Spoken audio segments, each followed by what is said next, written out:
it was really with the intention to produce locally to serve local players. And I think was really a bold move, was significant investment and risk-taking at the beginning, but there were no other connector player at that time in China, and we were able to follow the growth of the industry.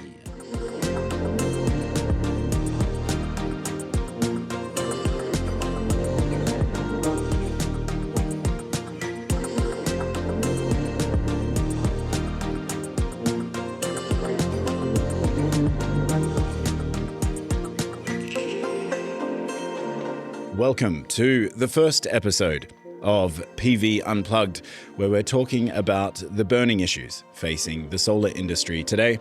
I'm your host, Jonathan Gifford.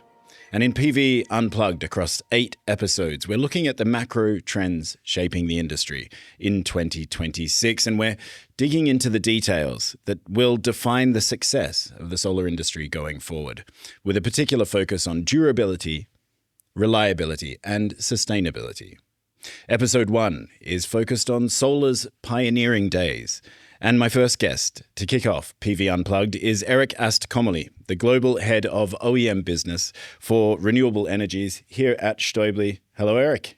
Hello, Jonathan. Well, it's great to have you as a guest because Eric's been a leader in the solar industry. And here at Stäubli, back in the day, it was known as multi-contact for almost 2 decades. And those decades really were a period that I think we can very much define as the start of the modern solar industry, when it went from a niche source of energy, a niche industry, to really one of the major sources of new generating capacity globally, and also one of the cheapest, a transformational time. But Eric, first of all, can you take us back to that period, kind of almost 20 years ago? What was the industry like? So, first of all, thank you for having me. It's a real pleasure. Back in 2008, multi-contact back then. To bring a little bit context, multi-contact developed the first ever PV connector in 1996. This was the MV3 connector. Before that, there were no specific connector for solar application. Model in the 90s were generating low power. The current was lower. Then efficiency increase. It was mainly driven in those times by some Japanese players, Mitsubishi, Kyocera, such companies. And then in the year like 2000, 2004, we introduced to the market the first MC4 connector because current was growing and we need a connector that can carry more current. And as well, the regulation. Initially, there were no regulation specifically for solar application when we developed the first PV connector. For MC4, some regulation was already introduced. And so we need to add a locking mechanism and etc. During that time, we were not only supplying connectors and producing connectors, we were as well producing junction boxes and supplying major module manufacturers. The market in the early 2010 was around 25 gigawatts. More or less than 70% of that market was happening in Europe. And there were very few gigawatt markets back then. We saw after 2011, and we had person traveling to China for other industries, other applications that came back and said, "Hey, something is happening in China. We need to have a look at that." And this was the moment, and really a pivotal moment for us to look at what was happening in China. And this was the moment where a company like Yingli, Suntech, Trina were really growing and scaling, ramping up production at a very fast pace. But it was also a time, 2011, when there was a major downturn, or the beginnings of a major downturn in the European solar marketplace. And it was also a tumultuous time because there were these industry leaders like Qcells really comes to mind, but there are a whole host of others. Conergy is another. Solon, yeah, right. These names that are kind of familiar. Qcells, the name lives on in many of the key team in this. It's still an R&D facility in Germany, but it was a time when they were in decline on the back of the European market decline. So it was a pretty tumultuous time, 2011. Definitely, Jonathan. And I think also the industry was living on the back of feed-in tariffs, strong support mechanism, and not much. How should I say? Even though we look always as these curves that show how much costs were reduced and optimized at the same time that the capacity and the volume doubled, and for sure the industry did this job, but the Chinese at this particular moment were able to really to scale it up at a very fast pace, and for the European one it was quite challenging because there were no market anymore in Europe at that time. Well, but as a European supplier, though, right? So headquarters in Switzerland, not a particularly low-cost location, it has to be said. And then to be primarily supplying the European manufacturers, I imagine, to then go to China is an enormous challenge. Definitely. And in this transition, I must say also that there were a kind of a trend and some thin film model manufacturer. I don't know if you remember those days. Oh yeah, I remember them very well. Companies like Oerlikon, there were like the applied materials fabs around the globe, and we were also supplying them with junction box in that period. And for sure, we had to take a decision at this point and look at China and the volume and being a first mover. This is actually how we've been able to position ourselves in this industry and to remain now for such a long period of time is trying to anticipate moves in the industry and back then we decided to start. It was not production back then, but assembling connectors. I think it's really important also to mention that with those initiatives we never had the intention or do that to produce in China and then export to other markets. It was really with the intention to produce locally to serve local players, and I think was really a bold move. Was significant investment and risk taking at the beginning, but there were no other connector player at that time in China, and we were able to follow the growth of the industry. For sure, we had time where, because, as you said, we are a Swiss company, we are driven by quality. If we do something, we want to make sure that it will last and perform as expected. So we had at some points also some challenging times to get tool released and be put it online to produce. So we had sometimes challenge to follow the expected needs from those players in China, but overall, I think we did quite a good job. Well, I think to be able to anticipate that rapid growth of the Chinese manufacturers, also, like you said, crystalline silicon, right? Because back in the early days, like early 2010s, there was still some question. Will it be a crystalline silicon supply chain? Polysilicon itself was in short supply. Right. There were a lot of people thinking, look, thin film is the only sustainable way to scale this industry. So that was a kind of judgment call as well. And then to be able to meet the needs of this fast-growing Chinese industry, how was Stäubli able to do that from your newly established Chinese base? So we have also quite early in the days hired people to address specifically and to take care of those customers. We've been really also making sure that we do understand the needs of the customers and the value chain, the expectations, and quality has always been at the core. but not forgetting the economical challenges that the industry was facing, because I mean, the price were going in. If you look at the model price or the price per watt on for model, they've been declining that fast, and for sure, all those customers were challenging us as well to contribute and to be a part of this. So it has been a really an interesting journey, very exciting, and don't have the impression that 20 years passed by, almost 20 years. Well, I'm sure that in some ways it went past in a flash, and in other times you felt like they were going very slowly. You were working very hard to get through what is often a challenging and rapidly changing market as well. And did it also when, Multi-Contact was acquired by Stäubli in 2002, even though we took the name and the brand Stäubli only in 2018.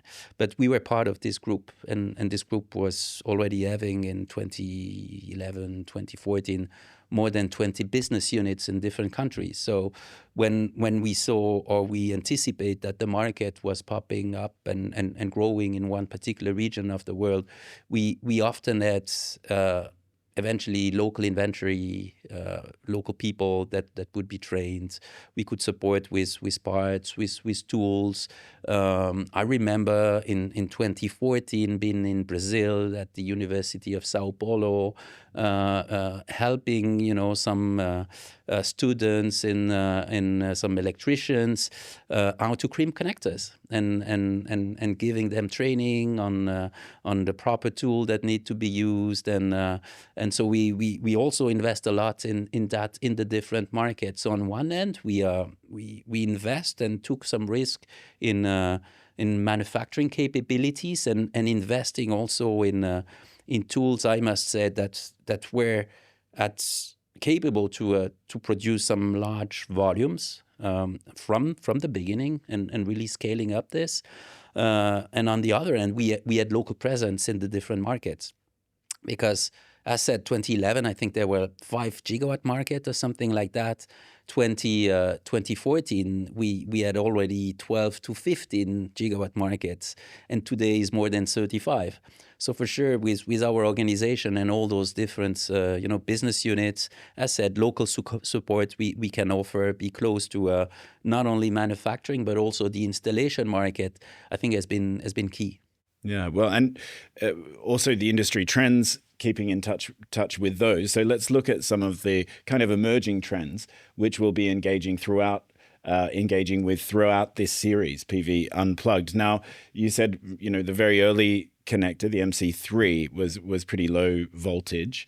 Back then, the modules were pretty low voltage. 600 volt. Okay. 600 volt UL, and then 1000 volt IEC. Then there was a shift from 600 volt UL to 1000 volts. Then we had the shift to 1500 volts.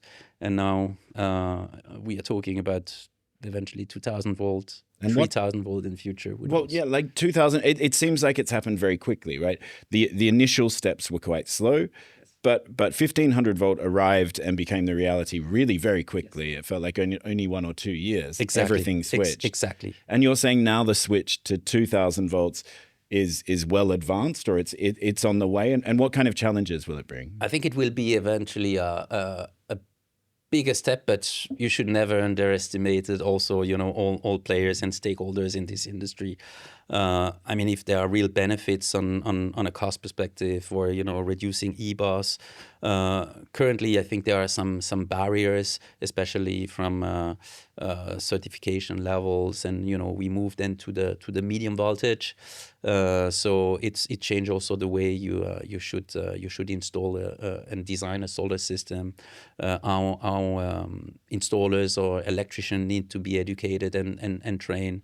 I think for inverter maker, it's eventually a bigger change. Some inline fuses or other products. There are some products already there available, but maybe not at the scale to see a complete shift of the utility scale market. But I'm sure it will come quite fast. Well, we're actually going to be discussing the work of the standards committees and their preparation for 2000 volts, and in fact how they're even driving the discussion a little bit, and Stäubli's role in an upcoming episode.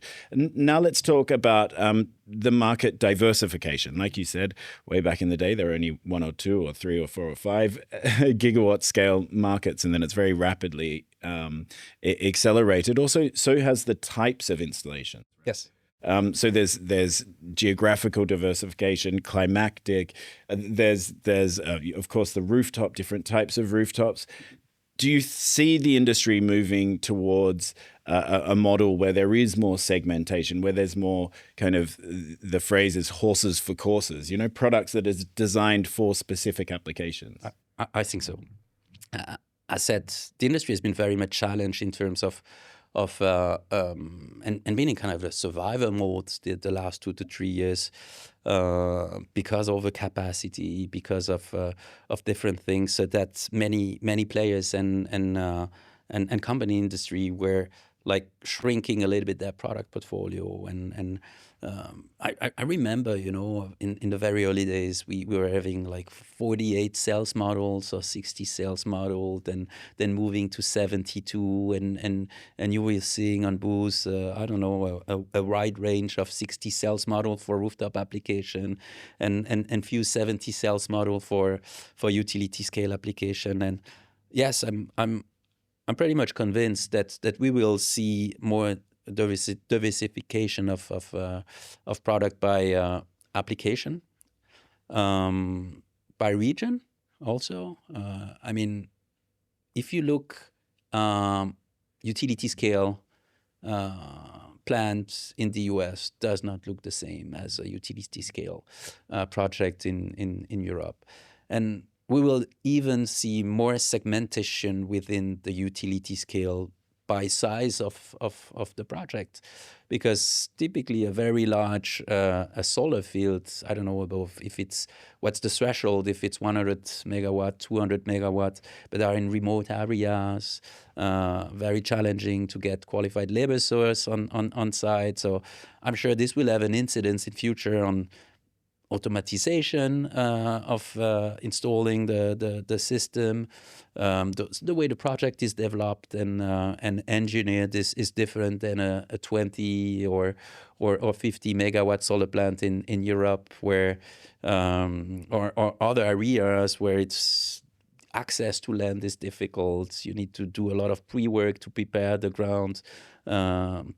In some areas, I think if in the US or the Middle East, maybe you don't have the same, challenges. Yeah, and then they'll have other challenges like soiling conditions, and so specific products can kind of meet those needs or overcome those challenges. Well, you mentioned like automation in the downstream. Of course, we've seen automation in factories, PV factories, for a long time, and the benefits that can bring in terms of quality and also cost. The field is still very manual. PV projects are installed by people out in the field, often in very difficult conditions. How big a trend do you see automation as being, and what kind of impact will it have? There are several initiatives driven by various kind of players, and I think this will be deployed in the next 2 years and will grow quite fast.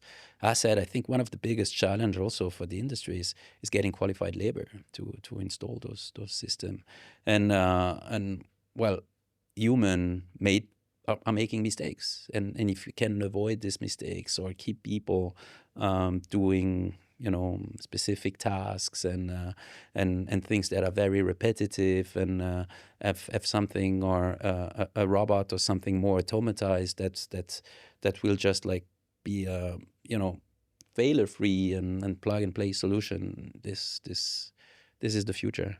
And an exciting future, in fact. An exciting future. Yeah. Okay. And well, now let's finally, just to round out this conversation, look at the future of manufacturing, because it seems like it's a constant discussion. Energy is a vital good. It's an essential for life. And as PV becomes more essential, more of an essential part of the energy mix, it becomes involved in geopolitical discussions, and people see the value of having some production, at least some production, close to home in their region. There's also other advantages, job creation, and so on. Where do you see these discussions at the moment in 2026? Are you encouraged by the move towards more geographic diversification? So at Stäubli, we always, been looking at producing in the market and where the market is. So we are currently producing in the US for North America. Americas, we are producing in Europe to serve European markets and the Middle East. We are producing in China for China and more generally Asia. And well, just now at the beginning of 2026, we open a factory in India, in Bangalore, to serve the market here in India. So yes, there are trade measures. There are some trade wars between some region and some markets. But I think it's good that we see more local manufacturing at the end, and we see also some partnerships happening between local players and more let's say technological driven companies. I think at the end it's good if it's serving the purpose of delivering also quality. If creating job is important, being close to the market is important. Hopefully it will not slow down innovation. That's eventually a concern that we get too fragmented at some points, because I think innovation is still needed. The whole value chain is not there yet already, I think, to support that. If glass, if some components are not available in some region, but I think it's really a good thing, and we are Stäubli, we are ready and more than happy to support locally. Okay, well, these issues that we've discussed, these forward-looking ones, and the wider issues, reliability, durability, sustainability, as I mentioned, is very much the focus of this podcast series, PV Unplugged. Eric Ast-Comoli, thank you very much for joining episode 1 and giving us a look backwards, but also a look forwards. So often, I think, in PV, we can learn a lot about where the industry is going by looking at how it has evolved in the past. So thank you very much for sharing your experience with us today.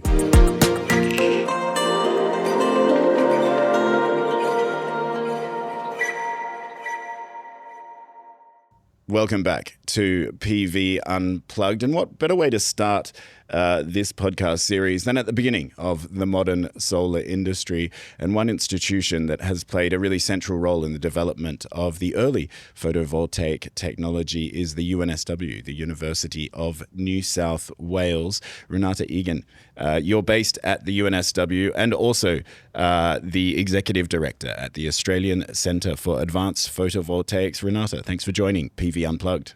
It's a great pleasure to be here. Thank you. Now, Eric, before we kick off our conversation with Renate, what's your understanding of the role of the UNSW in the global solar industry? Yeah, so if I'm right, I think the UNSW established the very first solar research lab, and I think it was more than 50 years ago, if I'm right, and they played a major role in developing, I think, the cells technology we do see in more than 90% of the models that are on the market today. If PERC, TOPCon, and very, very interestingly, also some CEOs of major Chinese model makers have studied at the UNSW. Renate, I think a question for you: how you see the role of UNSW today? Thanks, Eric. Thanks. Today, the role is we continue to play a really significant role in the accelerated development of solar technologies. The UNSW first established its solar lab here 50 years ago when Professor Martin Green started solar, so in the 1970s. And in the 1980s, he started to set records and get world attention for progress, including the development of the PERC solar cell, which in 1985, that was first developed. In the 1990s, he started to set up companies to develop the solar technology. And in 2000, along with some of his students, established the industry as we know it, which is the industry that is growing in China. The university and some of the startups in the 90s actually came to Europe to join the Q-Cells group, for instance, to develop some of the thin film technologies. But at the same time, China was starting to invest in solar, and the rest is history, in that the industry really took off in China in the early 2000s. Due to a combination of the connections, the education of the students, many of whom came from UNSW, and the significant financial backing and the vision that they had in China to invest and grow clean tech. And we can see that playing out 20 years later, how that's played out. Well, if I could just jump in now, Renate Egan, we've mentioned the UNSW. Of course, you also play a key role as the executive director of the Australian Centre for Advanced Photovoltaics, which is very much a forward-looking role in terms of next-generation technologies. But when you look back at some of those early days of what we can consider the modern solar industry, we're here in the Stäubli headquarters in Switzerland. Stäubli's long been a partner of the Chinese solar industry, which the UNSW has been for a very long time, as we've established. When you were looking at technologies in the early days, you also played roles in early thin film developer in Australia and at Suntech. How would you describe these kind of partnership models? Australia working with the Chinese industry, companies like Stäubli working with the Chinese industry as well. How important has those partnerships been in the development of the modern solar industry? It's absolutely critical. The nature of the industry is that it's there's a global market. There are global players contributing to the industry across the supply chain, including in the equipment manufacture. So equipment from around the world is going into the manufacturing lines in China. The Chinese industry is improving and developing its own supply chain around that sector, but there are still some key industry players that are irreplaceable in the supply chain, and that includes the Stäubli connectors. Part of that goes to identifying a niche and delivering a really quality product that's hard to replace in the supply chain. So it's really interesting because the supply chain and the industry is huge in China now, but it relies on a global market, but it also relies on global players in the supply chain to make it work.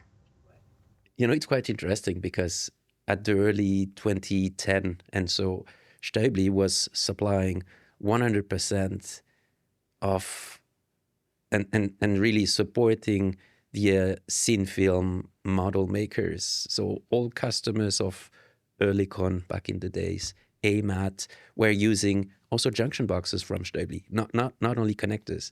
So back then we had junction boxes. We started in the early 2010 also to supply junction boxes to the Chinese maker. The thing then, when we realized also that installation market was shifting from Europe, that represents back in 2010 almost 70%, if I'm right, of the total installation market, and we had back then 5 to 8 market installing more than 1 gigawatt a year, moving to these days to 30 or 35 market, right? And having also facing this industrialization and automatization. I remember back in 2010, 2011, visiting some model manufacturers. You were seeing a lot of operators doing hand soldering of ribbons, end soldering, or end assembly of the junction box. Nowadays, if you would visit one of the very large model manufacturers, you won't see many operators anymore. Everything is fully automatized with a lot of control points, video cameras, etc. So the industry has also really be able to scale, I think, at an incredible pace. And for sure also working with research labs and universities such as the UNSW, it's incredible. That's the a big part of the change we've seen. We've seen the dramatic improvements in module performance. So efficiencies have gone from probably in 2010, let's say efficiencies were 12 to 13%. So module efficiencies are up now at 24, 25%. So they've doubled in the module efficiency in that time frame. And at the same time, the throughput on those lines has increased. So the original lines that you would have seen in 2010 were probably 50 to 100 megawatt lines. Each individual cell line would have been 50 to 100 megawatts. The same line now, the same footprint, is producing 500 megawatts. So the throughput is fivefold, at least fivefold growth in throughput, and a doubling in performance from the cells. It's actually phenomenal. And it shows you how there are two things are going on there. One is learning by doing. So the more you do it, the better you get at it. But at the same time, we're seeing technology change, and the universities are definitely playing a role in the technology change. And UNSW plays a big role, but there are lots of contributors across the sector. But then also in the market in the modern market in 2026, there's also intense pressure on cost, and we've seen that for the past 2 years, on price in particular, right? So that's been really, aggressively squeezing margins and putting huge pressure on these manufacturers. How big of a challenge do you see that as being for the modern industry in terms of continuing to deliver the kind of durable products, the durable modules, inverters, mounting systems that the industry needs? Yeah, no, they're definitely under pressure at the moment. The industry is under pressure. There's no doubt about that. I've seen that develop, and what we've seen is the industry has transitioned from principally PERC technologies, where there was the producing sort of 500, 600, selling 500 to 600 gigawatts of PERC technologies in 2022, 2023. And a transition to TOPCon. So with approximately a terawatt of TOPCon manufacturing capability built in those 3 years. So you can imagine this supply chain now has basically probably something like 1.5 terawatts of manufacturing capacity, if you count some remaining PERC plus TOPCon, for a market which is around 700 gigawatts. And that's happened because of two things. One is that the projections that the market would grow.